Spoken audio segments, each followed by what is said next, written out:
Hello everybody, Michael here, just doing a quick little wrap-up video for my Evo Aggro deck. I really hope you guys enjoyed watching those gameplays, and I hope they were at least bearable.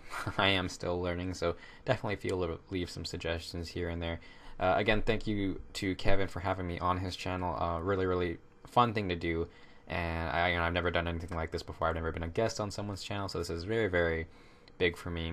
And so looking through my deck, this is actually the second time I've recorded this. When I first did it, I only sort of just went over just a few things here and there. I actually didn't show any new cards. Looking over it and playtesting it a little bit more, I think I found something that's a little bit better, and I've found it a lot more consistent, which is always nice. So hopefully Kevin gets this one in time before he actually puts up the other version. So anyways, you'll notice a few new creatures, or a couple new creatures actually, the main one being Deadbridge Goliath and Sylvan Caryatid. It is sort of interesting having those ones in. I don't see a lot of Deadbridge Goliath, but I felt that as a 4-drop, I did need another 4-drop because I didn't like having to use my Gorklan Rampagers just as creatures to further evolve Renegade Krasis. Having Deadbridge Goliath as a 5/5 for 4 gives me a little bit of an extension on how I can evolve my creatures, as well as having it not be 5 or more mana. It's still, I can get it out still pretty fast, which still sort of fits with this aggressive theme. It getting destroyed as well is always nice, because with our mana dorks, we do have enough mana usually to scavenge it and give one of our guys, such as Experiment 1, 5 more counters, or Gyro Sage 5 more counters. That's 5 more mana on Gyro Sage that could potentially be used, as well as putting 5 more counters on something like Experiment 1 just gives twice as many times it can regenerate, which is really nice, and still have it be a 5/5 or a 3/3 generally. Because once I play or have to scavenge Deadbridge Goliath onto Experiment 1, my Experiment 1 is generally a 3/3 or a 4/4 by this point, so it turns into an 8/8 or a 9/9. So it still has quite a large amount of counters that it can keep removing to regenerate and still be strong enough to swing in. And just scavenge in conjunction with the pumps that we have, we can just get a huge amount of damage out.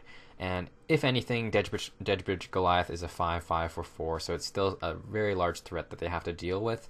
And giving Gorklan Rampager a pump on top of Deadbridge Goliath is very nice, turning it into a 9/9 with Trample quite early on in the game, potentially on turn 5 or 6, which is always nice.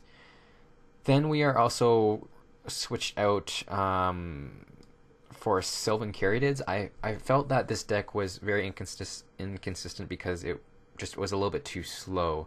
So I put in 3 Sylvan Caryatids because I like them, because they still have the chance to evolve stuff like Gyro Sage and Experiment 1, as well as being able to produce any color of mana, and being hexproof is just a little bit easier to have our mana up, because I felt Gyro Sages were just getting removed too quickly, so I still wasn't able to use the extra mana that it could produce. Sylvan Caryatid at least allows us to sort of evolve Gyro Sage Experiment 1 with the addition of, if we do need to, we can ramp a little bit with the extra mana it can produce, along with whatever mana that we place on the field. So I felt that this made the deck just much more consistent. To make room for all this stuff, we removed 1 Rebel Belt Maka. I felt that Gorklan Rampager was just the better pump, and Rebel Belt Maka is nice, but it being able to just sort of all that damage being able to get blocked by a chump blocker or something like that is not as nice as being able to give Trample as well for the extra mana. So it is definitely a pump that we like. Getting a 3/3 is still very nice. I might experiment with replacing, just since we only use these guys for pumps really, I might experiment with running Titan Strength instead. Having the addition of Scribe would just help overall in sort of the inconsistency problem, I think, and you still get the 3 damage off as well. The only problem with it is Titan Strength can be countered as well and stuff like that.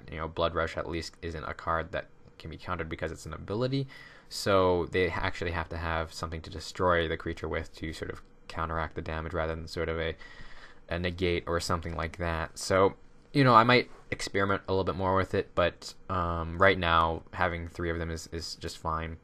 I took out Rebel Belt Raiders entirely to make room for the Dead Bridge Goliaths. I felt Dead Bridge was just a much more prevalent 4-drop.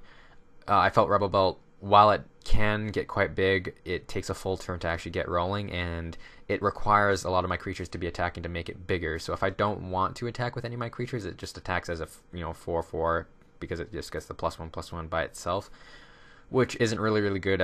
Whereas something like Dead Bridge Goliath is inherently a 5/5 for 4, so it still further evolves things such as Renegade, and it has a little bit more reach for those evolves rather than Rebel Belt not having as much reach.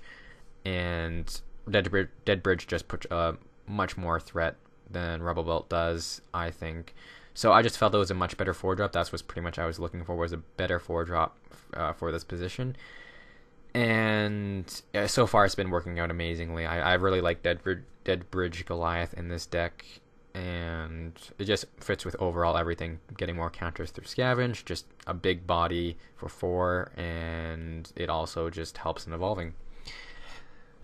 We also made room through removing our Gorehouse Chainwalkers. I felt that it wasn't really needed. Having the sort of progression of Experiment 1 into a Gyre Sage evolution into a Rakdos Cackler to evolve Gyre Sage, or just having Experiment 1 evolve Gyre Sage, evolve Experiment 1, and then having Gorehouse evolve both of them. I felt that we already have enough ways to sort of evolve Gyre Sage and Experiment 1 early on, so I took out the Gorehouse Chainwalkers to make room for the Sylvan Caryatids. I feel Sylvan Caryatids still can potentially evolve Gyre Sage and Experiment 1, but have the addition of having the ability to ramp, and also just it being another mana source that is a little bit harder to remove with all the removal going on in Standard right now. I might look for a better 1-drop, but Rakdos Cackler so far is proving to be quite nice. Just having turn 1 Experiment 1, turn 2 Rakdos Cackler is still quite nice indeed, and Rakdos Cackler can still evolve something like Gyre Sage, possibly. So it is something that's a little bit iffy right now, but I like the fact that they can get it's just a nice 1-drop to have, an aggressive 1-drop to have, and still have the ability to sort of evolve off of Renegade Krasis because it has that 1/1 counter on it. So yeah, that's pretty much what we removed and what we replaced it with. So far it's working out much better, and it's much more consistent, which is definitely what I was looking for. That was just probably the main problem in this deck was its inconsistency.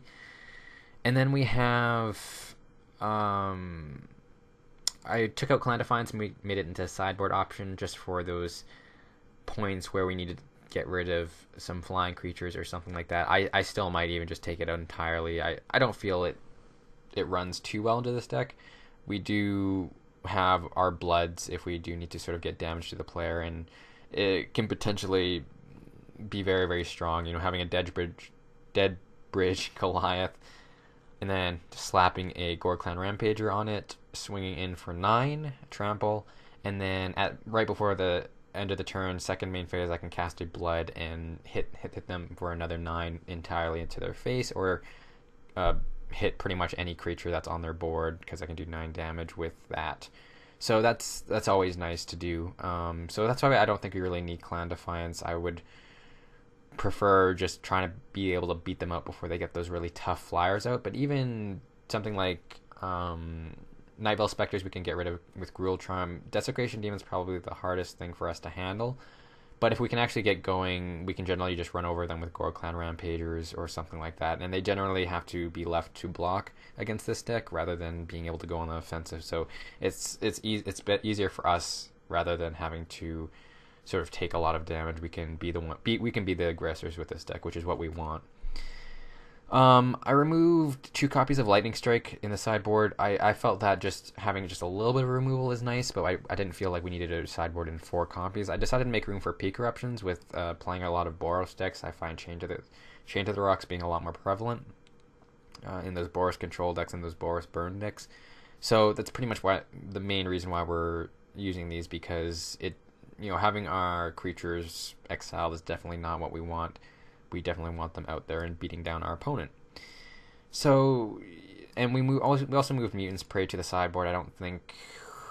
I think those were in the main board before, but I felt that unless there's something that we actually sort of need to worry about. It's also another way we can sort of get rid of Desecration Demon. A lot of our creatures do have +1/+1 counters on it,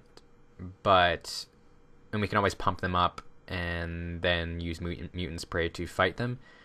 So it is a little bit gimmicky. I think there would be better ways to do things, but it is nice having with our sort of our creature base, having things to be able to fight is always common with this deck, and this deck works a lot better with creature interactions, and our creatures are generally going to be quite strong, so we're sort of fine in using something like Mutant Spray to attack. So we can, if anything, we can always attack, and in the attack phase before they declare blockers, we can Mutant Spray and have our creature fight someone and just sort of get rid of their blocker entirely, because we can generally just pump it up with Gore-Clan Rampager, make it an 8/8 or something like that, something that's really, really hard for them to fight, and generally just run over them like that. But yeah, this is the deck now. I do still want to experiment with running Hammer of Perforos in place of Bow of Nylea.